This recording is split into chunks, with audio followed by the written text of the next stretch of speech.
Hey guys, we've known each other long enough now that I feel comfortable introducing you to some of my friends. This is Prince Billiam III, and this is Princess Francine. And yes, I do know them from work. I don't know why you'd ask such a silly question. We provide many goods and services to their kingdom, don't we? But they each have their own hats. See? They're right there. They're different.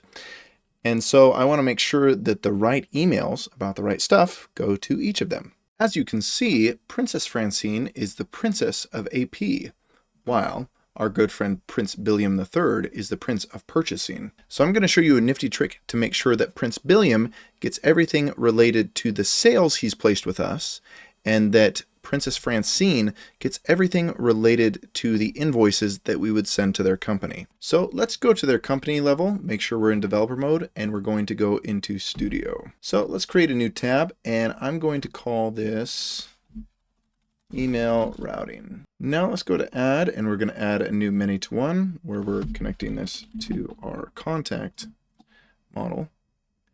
And we're going to call this our sales contact. And just to keep this nice and clean, we're going to go into our domain and we're going to do a new rule, and we're going to say that these need to be contacts that are underneath this company. So we're going to say related company equals, and we're going to go ahead and change this in XML. So let's go into view. We're going to go to XML, and we're going to make sure that the parent ID or the company, instead of equaling false, actually equals our current record here. Now when we come out of Studio and we come to our email routing and try and select our sales contact, we can see that it's only Prince Billiam III and Princess Francine that we can select because they are contacts that are under the puppets. We could obviously do the same thing for Princess Francine, but to save a bit of time, we're just going to follow this all the way through for Prince Billiam III. Now to make this example work, I'm going to give Prince Billiam my email address.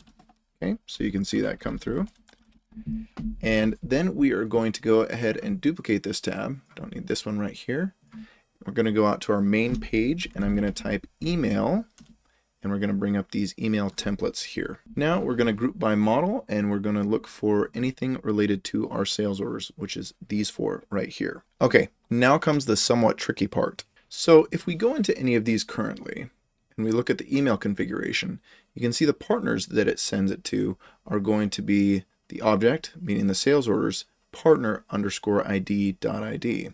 So if we duplicate this tab and we go and look at any sales here, that's going to be our customer. To make sure we're all on the same page, that means that it's going to be the email at the top level here. That means that when I sell them protection on a monthly basis for the extremely reasonable fee of $50,000, that sale is going to go to the puppets, where I don't necessarily have an email when I want it to go to Prince Billiam III. So here's how we fix that. First off, we're going to go to the puppets and make sure that Prince Billiam III is our sales contact.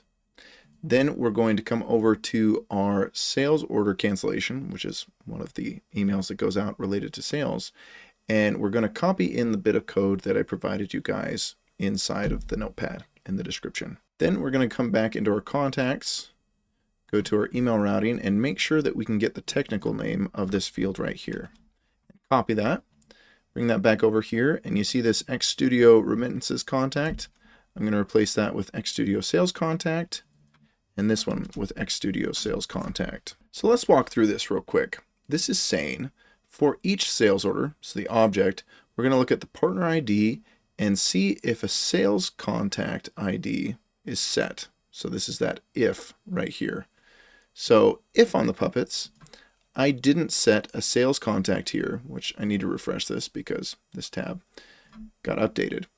If we didn't have a sales contact here, it's going to go ahead and go with the puppets email address. We want to have that just in case we have some different contacts that we're selling to that don't have the sales contact set. So now that this is set up, let's copy this. Let's go ahead and go into all of our other sales order templates, sales order email templates. And let's make sure that this is changed on all of them so that we have that across the board. Now, when we come back to an order to the puppets, if I go to send my email, it's going to pop up, and we're going to see that it has Prince Billiam III rather than just the puppets. You see that? So obviously you can use this method to make sure that all your emails go to your right business friends wearing the right hats. Super effective. If you have any questions, as always, drop them in the comments below. That's for me, Billiam, or Francine. Or you can just grab time on my Calendly. Billiam and Francine aren't likely to be there. And thanks for tuning in. I'll have more for you soon.